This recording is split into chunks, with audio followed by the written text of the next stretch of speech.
Author's note. Some of the details in this story have been fictionalized, but the major events depicted are based on Salva's own experiences. I have written accounts and interviewed him many hours. I have also read other books and accounts about lost boys. For Naya's part of the story, I was able to interview travelers who have seen the water wells being drilled in villages like hers. I also benefited from examining their video footage and photographs. Known as the Second Sudanese Civil War, the conflict that is depicted in this book began in 1983. Many factions were involved and numerous changes in leadership took place over the duration of the war, but in essence the opposing sides were the Muslim-dominated government in the north and the non-Muslim coalition in the south. Besides religion, economic strife was an important factor, and the country's reserves of oil are located in the south. Millions of people were killed, imprisoned, tortured, kidnapped, or enslaved. Millions more were permanently displaced, unable to return to their homes. Among those displaced were hundreds of thousands of so-called lost boys like Salva, who walked in desperation through southern Sudan, Ethiopia, and Kenya in search of a safe haven. Most of the lost boys who were able to return home after the war found that their families had vanished. Others languished in refugee camps like those Salva lived in. Some were eventually reunited with loved ones, often after decades apart. In 2002, nearly 22 years after the war began, the United States government passed the Sudan Peace Act, officially accusing the Sudan government of genocide in the deaths of more than 2 million people. 3 years later, a peace accord was signed between the North and South. The South was granted autonomy, the ability to govern itself, for 6 years. In 2011, a referendum took place in which citizens of southern Sudan voted to succeed, gaining their independence from the North. Unrest over South Sudan's oil and political leadership have roiled its infancy as the world's newest nation. The war in Darfur, in the western part of Sudan, is a separate conflict, not covered by the peace accord. As of this writing, the war is still being fought between factions who identify themselves as Arabic and those who consider themselves African. The two wars, combined with several years of severe drought, have brought untold suffering to the people of Sudan.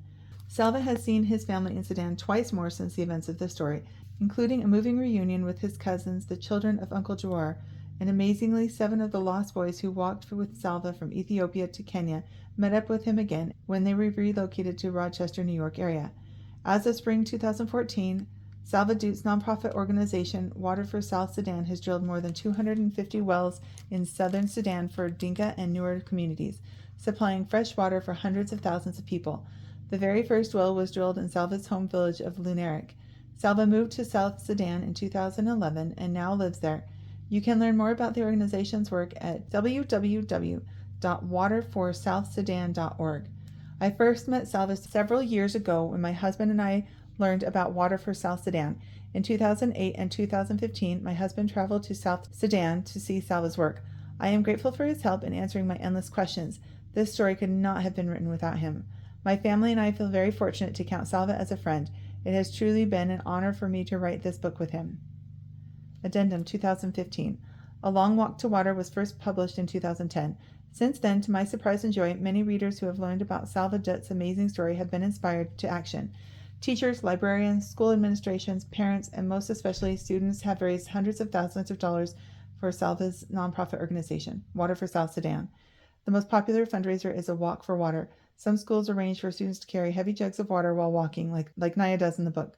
Other schools take the H2O challenge, drinking only water for a period of time and donating the cost of other beverages, such as soda. A wishing well in the school lobby or cafeteria to receive donations of spare change, paper drops of water sponsored and displayed on the wall, individual students requesting contributions in lieu of birthday or bar mitzvah gifts. We're so impressed with the multitude of fun, creative, and effective fundraising strategies we've heard about.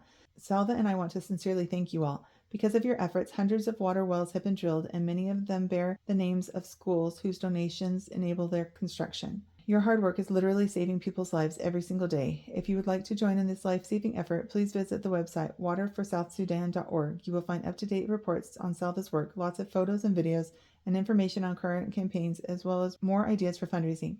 Keep reading and walk the walk. Linda Sue Park and Salva Dut.